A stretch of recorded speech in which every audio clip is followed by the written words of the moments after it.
Being with the Doctor, you don't get to choose when it stops. Whether you leave her or she leaves you. Hello everyone and welcome back to another episode where today I am going to be talking about the new Doctor Who New Year's special, The Revolution of the Daleks. How does it hold up? Is it good? Is it bad? Does it suck? Now, if you didn't know, I actually am quite a big Doctor Who fan. I've only made one episode of Doctor Who on this channel, but I do love the show and I plan to do tons more. I plan to go through all of the New Who seasons and talk about them in the coming future, so that should be quite good. But how does Revolution of the Daleks hold up on its own?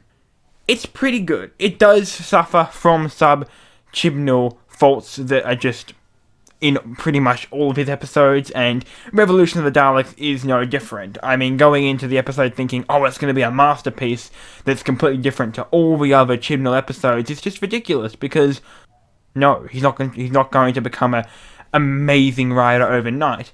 But sometimes he can give us really good scripts, and is this one a particularly amazing script?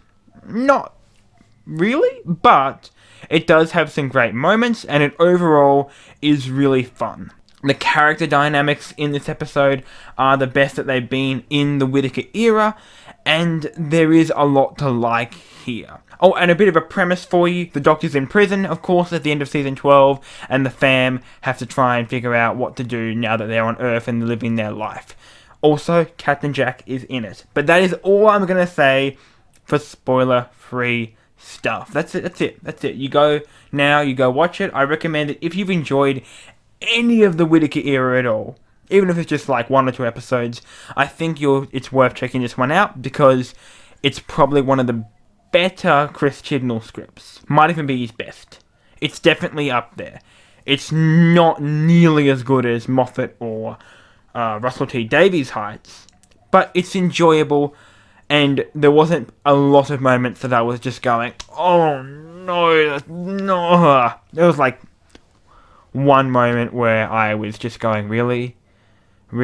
But overall, I did really enjoy myself with this episode, and I think you should check it out. But now we're going to get into the spoiler section, where I'm going to have 3 pros and 3 cons, talk about them with cons and pros, so we end with the pros, always want to end with the positive, and yeah, that's going to be this review. What I liked, what I didn't like, and let's dive right into it.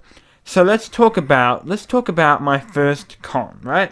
My first con is a bit of a comedic one, but I was really upset that we got not much Graham. Graham is my favourite character of the Jodie Whittaker era. He's not super substantive, but he's a lot of fun, and Bradley Walsh has such a screen presence. Now, probably because he has such a screen presence, they didn't feel they needed to give him that much to do in the episode, and he still shines in a few parts, but he doesn't have really any, apart from the very end, he doesn't really have any moments to himself, which is a shame considering that this is his final episode. It's Graham's final episode, and he barely does anything in it, which is disappointing to say the least. It didn't let Ryan shine, which is a good thing. Let's get into the first pro, right? The first pro is that I really like the idea of continuing on from last year. And by what do I mean by that? I don't mean Season 12, although it does continue on a little bit. There is some talk about the Timeless Child, which, look, I wouldn't want them to just forget about that. If they make the bold move to make that horrible choice, at least, see through with it. Don't do a Rise of Skywalker. That's what I hated most about that movie, is that it didn't stick to what The Last Jedi did and continued with that. It just completely forgot about it, which luckily this doesn't do. It's not a massive part of this episode, but Jodie is definitely playing the Doctor now as she's questioning who she is. And that's cool. I did like that. And then, also continuing on from last year, this is very much a sequel to Revolution of the Daleks, the last and first New Year's special. The Dalek that's in the episode, the Dalek that survives, is the same Dalek. It's a special weapons Dalek. It's whatever the Dalek is called from last year that the Doctor had to take down. The Dalek has survived. At least little bits of it have, and they've been cloned, and now there's a Dalek army. And I did like that it was pretty much a sequel of that. It also now includes Jack Robinson's character. He's the Trump allegory thing, and I do like that idea of continuing on from the last special and having the specials be their own little arc. I hope that Jodie's, if she does get another New Year's special, because she's leaving at the end of next season, I'm not sure if that means next season is in the end of the season 13 or the end of next special, like next New Year's. We'll have to see. We'll have to see with that. But overall, not too bad. I enjoyed it quite a bit in that way. Alright, let's get on to the next con. And the next con is Jack Robinson. He's not great. He's better than he was in Arachnids in the UK, which is not a fun episode. I did not enjoy that episode pretty much at all. It had a few moments, but it wasn't very good. And one of the reasons why I didn't like it is because of how blatant an allegorical character Jack Robinson was of being Donald Trump. With the amount of stuff that's going on in the US right now, I just don't want to see such an obvious representation of that character in television. Right? It's just, I'm sick of it. It's annoying, and just how it makes the character feel artificial at times. Like, there were a few moments in the episode where he would say something that I feel like was there. There was a line about, this is why we don't like experts. Sounds like a Trump line. There was another line about money. It's very much a stereotypical, not completely off the ball, but it's very much a stereotypical version of Trump that is this character. It's not as just completely out there as Arachnids in the UK, but it was still there. And continuing on that, the last act of this episode, which I'm going to get to soon, don't you worry about that, I have no idea what his motivation is. Like, before in the episode, I sort of understand what he wants to do, right? He wants the special protection robots that have been made and use it with the British Prime Minister to put them all around the country and then eventually maybe the world to get massive profit. Like, it's pretty basic motivation, but I get that. But when he starts siding with the Daleks and telling them about the Doctor, what's the motivation there? He says he's going to betray humanity. I guess it's self-serving, but what's he really getting out of it? I would say, does he not understand that Daleks are evil? And maybe he doesn't. He's not particularly bright, but he's seen what they've done. He sees that they want to kill him. So I just didn't understand that motivation, and that was not a great part of the episode. Alright, so that is the second con. Let's get to the second great thing about this episode. I really liked Ryan's choice to leave the TARDIS. I love that. I love Martha Jones. She's one of my favourite companions. She's really, really... and one of the reasons because of that is because she decides things on her own. She's not magical like Clara is in Season 7, or I do like Clara though, or Rose, or how Donna ends up becoming the Dr. Donna. Martha is never like that. She always has to use her wits about her, and use her actual skills of being a surgeon to accomplish everything that she does. And there's consequences also to living with it, and there's also consequences to being with a doctor. And Martha gets all of that, and she decides to leave the Doctor in the end, which is partly why I think she's such a great character. And then we see her in Torchwood in Season 4, and it's just fantastic. But we haven't seen that since Martha. Companions can leave. They don't have to stay. And that is something that I loved about Ryan. This 10 months that the Doctor's been in prison. By the way, that was a good scene, by the way. The prison break scene. I did quite like that. But that is those 10 months that the Doctor's been in prison. Ryan realizes, no, I want to get on with my life. And that realization felt very real, very natural. The actor delivered it quite well. And I felt that was a really good ending to his character. And just a very natural thing to do. That at first I felt was a bit anticlimactic, because I was expecting him to die or something.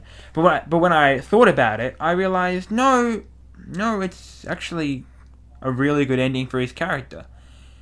I don't know why I was expecting anything else. And then Graham leaving as well. It's a shame, but you can't really have Graham without Ryan. So, yeah, I also like that we now have Yaz. We now have Yaz to be there. Yaz and the Doctor. I know there's this John Bishop guy coming, but I think there's a lot to be gotten out of that. I think now that Ryan and Graham are gone, I think that we can get a lot more development to Yaz. And I think there is a lot there we could find. Like, I mean, Mandip Gill has been given next to nothing in terms of diving into Yaz and her psyche and who she is and giving that lots of development. But I feel like if the writers treat Yaz well, we can get some great stuff with her next season and her relationship with the Doctor. Let's talk about the final con, which is the resolution. I was not a big fan of the ending. It was completely rushed with with the new mutant Daleks on Earth, and then the Daleks from the time vortex coming down to get them. It was really cool, and there was lots of stuff going on. There were Daleks everywhere, and then the Doctor just makes them all go on the TARDIS and they go away. Right, and there's no build up, and there's no setting that off so the payoff is satisfying. It happens all the time. It happened in The Power of Three. It happened in season 12 with the finale with Gallifrey. Chibnall's it happened in 42 in season 3. It happens all the time where Chibnall will create this script and where this enemy or villain or bad thing will be so astronomically crazy and he just doesn't know how to deal with it. It happened in the Spyfall Part 2, and so he just does something that's quite minimal and it just gets rid of the enemy in the last 5 minutes. And it's so frustrating. Not that other writers haven't done this before. Russell T Davies did it with the paradox thing, the paradox machine with the TARDIS in season 3 with the Last of the Time Lords and the Sound of Drums. It's happened before, but at least Davies set it up. He set up the paradox machine early on, so while it did feel not very satisfying, at least it was set up.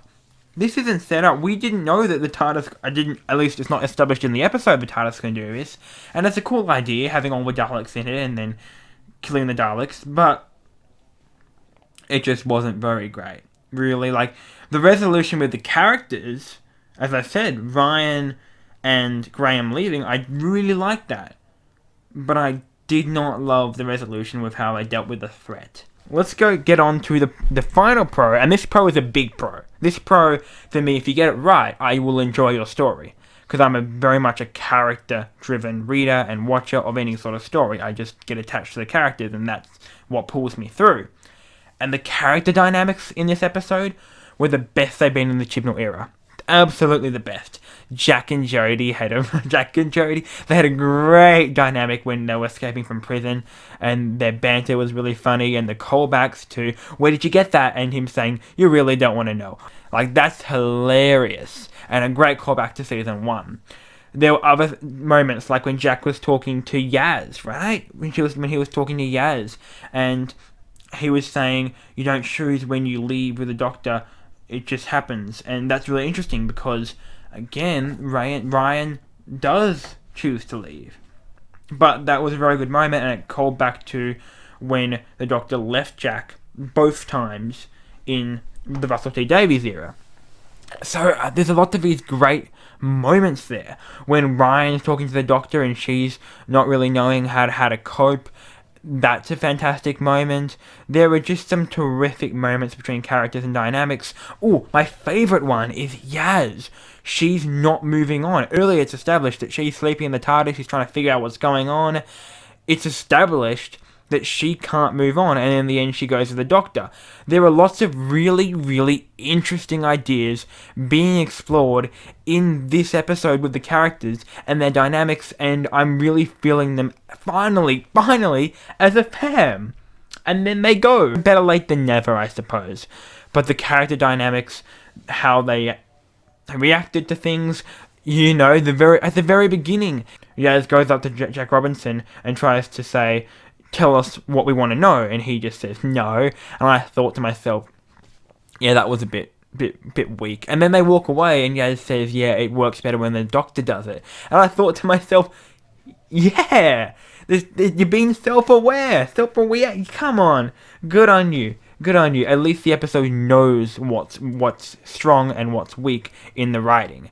And that was really satisfying, and I did really love the characters in this episode.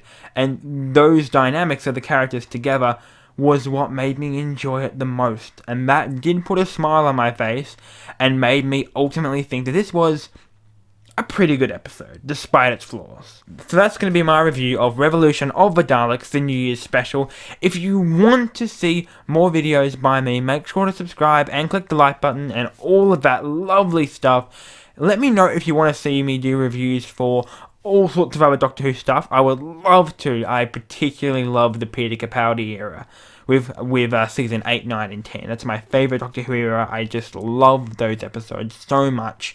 In fact, I just bought The Legends of Ishildor. What's it called? The Adventures of Ishildor? Basically a book about different stories that Ishildor goes through time, and I can't wait to read that. But anyway, thank you guys very much for watching. I hope you have a good day, despite what's happening in the US. I mean, I'm an Australian, right? I should be looking at Australian politics, and I do. But what's going on in the US right now is pretty insane, and I hope you're all safe. Anyway, I hope you all have a fantastic day. My name's been Jasper. This has been The Legends of Jasper, and I'll see you guys later. Bye-bye.